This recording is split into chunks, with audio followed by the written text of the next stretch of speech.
தொழிலாளர் மேம்பாட்டு தொழிற்சங்கம் தொடக்க விழாவில் நிகழ்வை ஒருங்கிணைத்து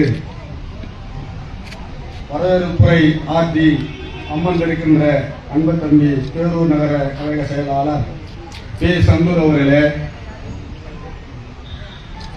ஆளுமை மிக்க பொறுப்பாளராய் விக்கிரவாண்டி தொகுதி முழுக்க சுற்றி திரிந்து களமாடி மக்களை அணிதிரட்டி எழுச்சி தமிழரின் அன்பு உயர்வு கரமாய் விளங்கிக் கொண்டிருக்கிற வழக்கறிஞர் அண்ணன் மண்டல செயலாளர் டி. திலீபன் அவர்களே, இந்த துப்புரவு தொழிலாளர் மேம்பாட்டு சங்கத்திற்கு மிகச்சிறந்த ஆளுமையாக வழக்கறிஞர் சட்ட ஆலோசகராக நம்மளே வந்து அமர்ந்திருக்கின்ற உங்களுக்கு கருத்துரை வழங்க இருக்கின்ற அருமை அண்ணன் எங்களுடைய முன்னோடி சேரலாதன் அவர்களே,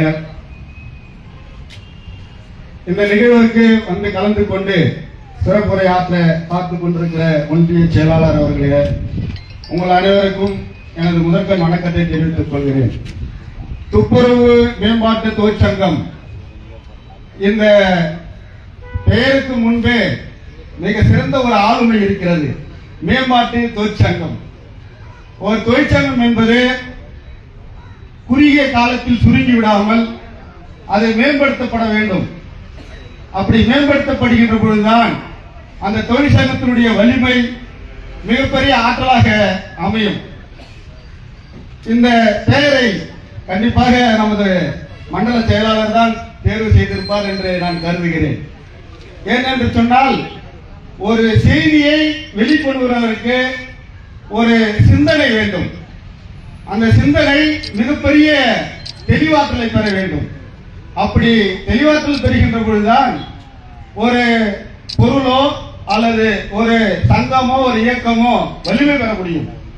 அப்படி வலிமை பெறுவதற்கு துப்புரவு தொழிலாளர் மேம்பாட்டு தொழிற்சங்கம் என்ற பெயரை சூட்டியிருக்கிறார்கள். இந்த தொழிற்சங்கம் நன்றாக வளர வேண்டும். இந்த தொழிற்சங்கத்தின் மூலமாக இருக்கின்ற தொழிலாளர்கள் நலம் பெற வேண்டும்.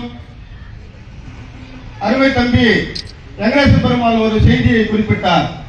இருக்கின்ற அரசு ஊழியர்களில் ஒட்டுமொத்த இந்தியாவில் 5% பேர் தான் அரசு ஊழியராக இருக்கிறார்கள் என்று. அதிலும் குறிப்பாக 3% பேர் கடைநிலை ஊழியர்கள் தான். 3% பேர் கடைநிலை ஊழியர்கள்.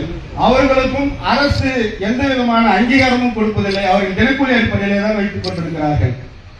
அப்படிப்பட்ட இந்த கடைநிலை ஊழியர்கள் தான் இந்த நாட்டையே சுத்தம் செய்து கொண்டிருக்கிறார்கள்.